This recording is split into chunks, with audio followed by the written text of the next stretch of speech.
Le Bitcoin continue encore et toujours de chuter. Alors dans la vidéo d'aujourd'hui les gars, il faut que je vous montre qui est réellement en train de dumper son Bitcoin en ce moment. On sait déjà que Grayscale ont vendu pas mal de Bitcoin sur le marché libre dernièrement, mais j'ai plus d'informations sur d'autres whales qui vendent du Bitcoin également sur le marché en ce moment même. Il faut que j'imagine qu'il pourrait se produire pour la suite pour le Bitcoin et la crypto, bien entendu, quelle est mon approche pour le marché, et je vous parlerai aussi de choses super révélatrices sur ce que nous donnera le prochain mouvement majeur de la part du Bitcoin, parce que BlackRock voit d'énormes mouvements actuellement. Il faut que je vous explique tout ceci parce que BlackRock sont en train également de devenir des dégénérés de la crypto. Donc voilà, j'ai beaucoup d'informations à vous donner dans la vidéo d'aujourd'hui, alors assurez-vous de rester du début jusqu'à la fin. Bienvenue à tous, je m'appelle Maxime et je vous apporte chaque jour des nouvelles vidéos en français sur les crypto-monnaies en vous apprenant comment vous faire de l'argent sur ce marché. Si vous êtes nouveau sur cette chaîne, alors soyez sûr de vous abonner et d'activer la cloche dès maintenant. Ok, comme toujours, allons droit au but. Ce que vous pouvez constater, c'est que hier, la tendance à la baisse s'est malheureusement poursuivie et en fait, on a perdu le support de la boîte orange ici même. Il s'agissait pourtant d'un support extrêmement fort, ça nous a permis de rester à flot sur quelques chandelles ici sur l'intervalle de 4 heures, mais malheureusement ça n'a pas réussi à nous supporter sur cette tendance majeure. On avait juste énormément de pression de vente sur cette chandelle en particulier et vous pouvez voir qu'on a fini par perdre ce support. Ensuite on est venu le retester presque immédiatement à la hausse et puis on a essayé, eh bien on s'est fait rejeter en fait et puis on est revenu jusqu'à la ligne orange aux 61 000 $ et à partir de ce moment-là les bulls ont tenté de reprendre le contrôle et on a une petite bataille qui se joue actuellement. Vous pouvez voir que ça nous a repoussé jusqu'aux 63 100 $, jusqu'au bord de la boîte orange, mais regardez ceci, à 3 fois d'affilée, on a chuté en dessous de la boîte orange, donc à la baisse, et vous pouvez voir 1, 2 et 3 juste ici. À chacune de ces tentatives, on s'est fait rejeter une fois encore, ce qui nous montre malheureusement de la faiblesse du marché. Donc maintenant, est-ce que les bulls ont repris suffisamment d'élan pour, à partir de ce point, des 61 000 $, pouvoir finalement refranchir ce point, redépasser cette résistance maintenant, et retransformer ceci en support, ce qui est très important. Parce que le truc, c'est que si on ne fait pas ça vite, si jamais on restait en dessous, disons par exemple qu'on a un rejet une fois encore, peut-être qu'on continue à se diriger à la baisse, ou même qu'on a une consolidation dans cette range, eh bien ça va redevenir très très difficile à franchir, ok? Alors, si on n'avait jamais une grosse poussée vers les 68 000 $, bon évidemment on peut se permettre de rêver, quoi qu'il en soit en fait, même si c'est pas aussi grand, il faut qu'on franchisse cette boîte orange très rapidement. Alors, je voudrais avoir un rebond assez intéressant vers des prix beaucoup plus élevés. Je voudrais voir une cassure nette au-dessus de cette boîte orange et reconfirmer ceci en tant que support. C'est super important pour la tendance au plus court terme. Donc, j'imagine que ça pourrait se produire durant les quelques prochaines chandelles. Donnez-lui peut-être 12, 24 heures, quelque chose comme ça, mais je veux nous voir au-dessus de ce point pour la prochaine vidéo. Si on ne peut pas refranchir cette boîte orange, eh bien, je m'attends à des perspectives encore plus bearish pour le Bitcoin, en tout cas pendant encore un petit peu plus longtemps. Mais dans l'ensemble, les gars, voilà le truc à retenir au moyen et au long terme. Je suis la personne la plus optimiste du monde pour le Bitcoin. Bon, peut-être après Michael Saylor, mais vous avez la possibilité en ce moment d'acheter du Bitcoin à 62 000 $. Peut-être que c'est la dernière fois, qui sait. Si vous aviez eu cette opportunité lorsqu'on était aux 74 000 $, eh bien, tout le monde ici aurait FOMO de nouveau. En fait, tout le monde était en train d'acheter du Bitcoin ici. Alors, maintenant qu'on est, allez, qu'est-ce que ça fait ça depuis cette chute, si on prend à partir du sommet, eh bien, on a une réduction ici comprise entre 15 et 17%. Et encore une fois, on était prêt, on savait qu'on aurait, eh bien, des rechutes un petit peu plus conséquentes, mais vous pouvez avoir du Bitcoin maintenant à un discount. Ce qui, pour moi, est absolument fantastique. En fait, ça signifie simplement que lorsqu'on verra des prix plus élevés, éventuellement, si vous avez réussi à acheter à ces niveaux, eh bien, forcément, votre profit n'en sera que plus grand. Alors, si vous êtes convaincu à propos du Bitcoin, si vous croyez vraiment que le Bitcoin va augmenter vers des prix plus élevés durant les années à venir, qu'est-ce qui vous empêche d'acheter alors qu'on est en train de rechuter ici? Bon, bien sûr, ne vous lancez pas all-in, n'utilisez pas un effet de levier 200 non plus. Vous avez pu voir dernièrement que c'est ça souvent qui démolit le marché.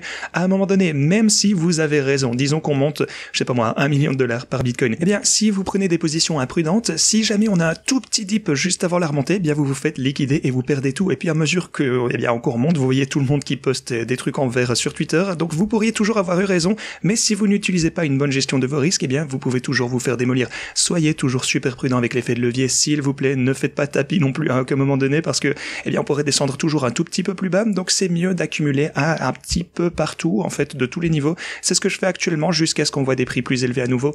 Je dirais pas que je suis trop triste à propos de cette tendance à la baisse parce que ça me donne simplement l'opportunité d'acheter un petit peu plus bas avant qu'on revoie des poussées de malade pour le Bitcoin. Évidemment, je suis convaincu que c'est pas fini. Alors si on descend plus, eh bien j'achèterai plus. C'est pour ça qu'il faut garder un petit peu de stablecoins et c'est la transparence que je veux avoir sur la chaîne. Je vous dis toujours exactement ce que je fais. D'ailleurs, je vous montre en fait toujours tout ce que je fais.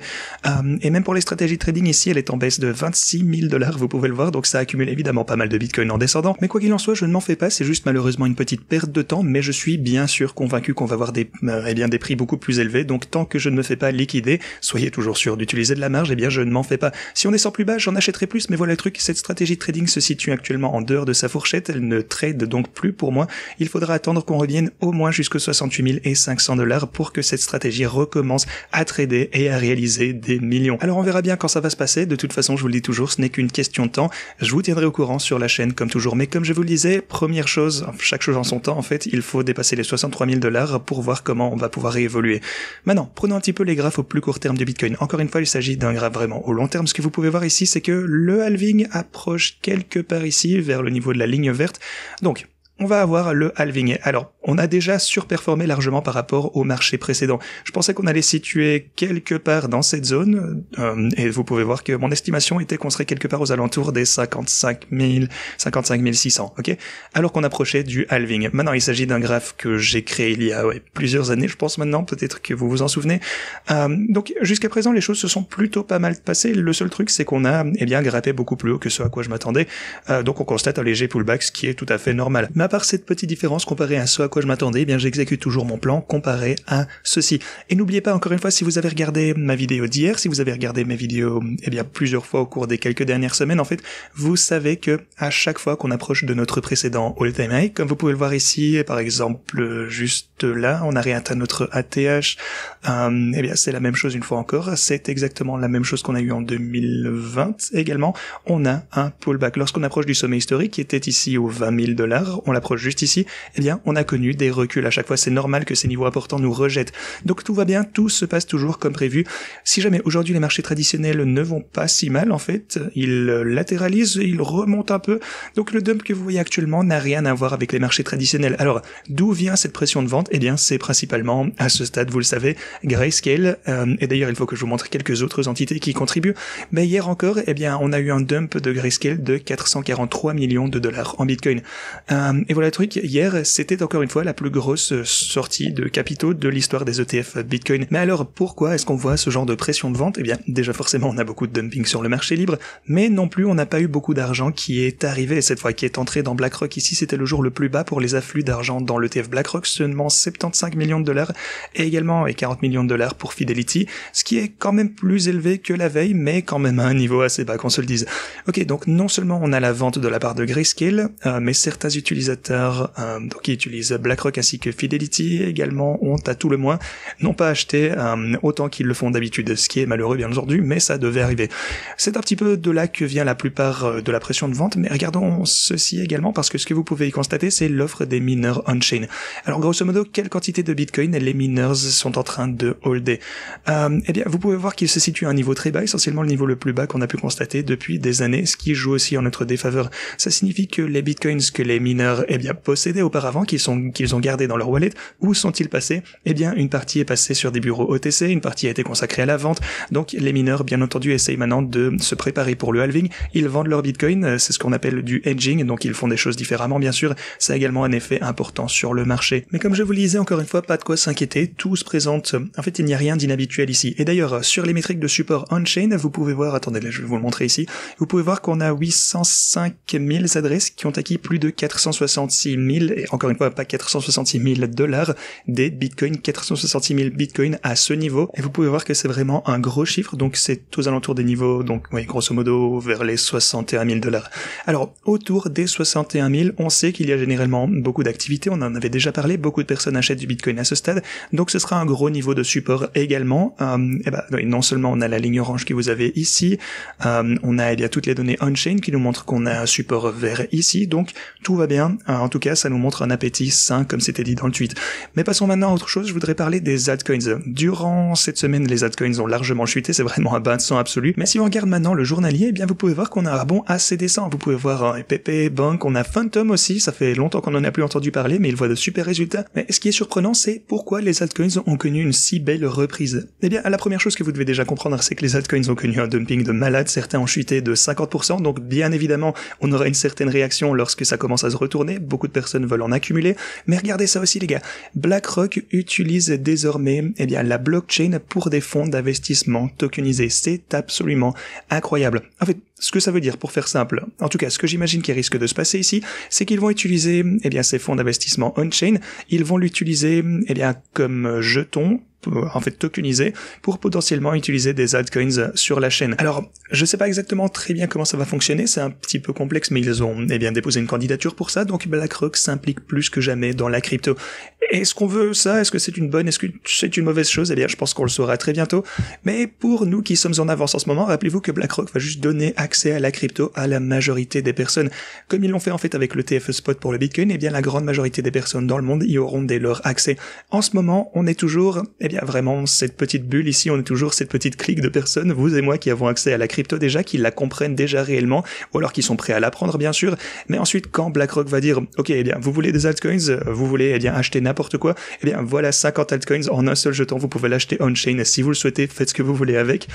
Ensuite forcément ils vont créer des fonds réguliers où vous pourrez acheter ceci auprès de votre courtier en valeur mobilière, préféré n'importe quoi, tout ce que vous voulez, toutes les normes en fait, toutes les personnes qui ne sont pas habituées à la crypto et qui ne veulent pas travailler, elles pourront simplement acheter tout ceci, et en conséquence ils vont faire pumper nos bags, vos bags, ceux de tout le monde qui étaient en avance. Alors on va voir évidemment comment ça va pouvoir se passer, mais encore une fois je ne suis pas trop inquiet pour la situation actuelle du marché. Si vous regardez d'ailleurs les autres graphiques, comme par exemple celui-ci qui a le market cap total des altcoins, vous pouvez voir qu'on a un pullback, c'est sûr, évidemment c'est pas un secret, on a un pullback de 25%. Actuellement si vous comptez pas la mèche d'ailleurs on est à moins 20%, mais laissez-moi vous montrer ceci parce que je vous en avais parlé également sur la chaîne. Regardez la range qu'on a juste ici. Ensuite, lorsqu'on la dépasse finalement, on a une grosse poussée, donc là tous les altcoins en gros sont partis en fusée, on a une grosse poussée, on revient presque pour atteindre ce niveau, mais regardez ça, depuis qu'on a dépassé ce niveau, on est remonté, on est redescendu, encore une fois presque pour atteindre ce niveau, vous voyez encore une fois les similitudes presque parfaites avec la ligne orange ici, et puis ensuite, après ça, on a eu une énorme poussée, et on a eu un gros rallye de tous les altcoins, et c'est exactement ce qui se passe ici pour le moment. Mais même dans ce rallye, vous le savez déjà si vous regardez ma chaîne, si vous suivez ma chaîne de temps en temps, et je suis désolé, je dois me répéter, parce qu'encore une fois, il y a pas mal de personnes qui viennent d'arriver dernièrement, mais c'est super important les gars, je vous le dirai jamais assez, regardez ceci. Même durant cet énorme bull run, on dirait que c'est à ce moment-là où les altcoins ont fait des, je sais pas moi, fois 50, fois 100, fois 1000 des fois, à l'intérieur de cette période, même durant cette période, vous pouvez voir qu'on a des grosses rechutes, regardez, 32%, même ici on a une rechute de 25%, on a eu plusieurs fois moins 25%, alors on a eu ça plusieurs fois d'affilée, et c'est sur l'hebdomadaire, donc c'est quand même conséquent, on a eu plusieurs chutes, entre 5, 10, j'en sais rien moi, 25, 30%, pour tous les altcoins, alors qu'on était toujours en train de se diriger vers des prix plus élevés, pas vrai? Alors, gardez les yeux là-dessus, gardez ça toujours à l'esprit lorsque vous tradez. C'est pas un moment très inhabituel pour le coup par rapport à tout ce qu'on a pu voir précédemment, c'est d'ailleurs pas une grosse rechute, je pense qu'on peut le dire, mais voilà, vous voyez que cette fractale c'est quelque chose qu'il faut garder en tête. Dans l'ensemble, encore une fois, soyez prudents, je le dirai jamais assez, ajoutez plus de marge pour ne pas vous faire liquider, surtout si vous utilisez les stratégies trading aussi, mais pour tous vos trades en ce moment, ça va connaître pas mal de volatilité. On a aussi la réunion du FOMC qui va arriver, on va avoir pas mal de volatilité sur tous les marchés, alors préparez-vous à tout ceci les gars, mais comme toujours je continuerai à vous montrer ce que je fais, vous aider au mieux, je continuerai à vous expliquer tout ce que je sais, que ce soit sur le Bitcoin, les altcoins, mais voilà, je pense qu'on est dans un état plutôt sain du marché pour être honnête, il fallait qu'on ait un petit recul, je ne suis pas trop inquiet. Ceci dit, merci d'avoir regardé et à la prochaine.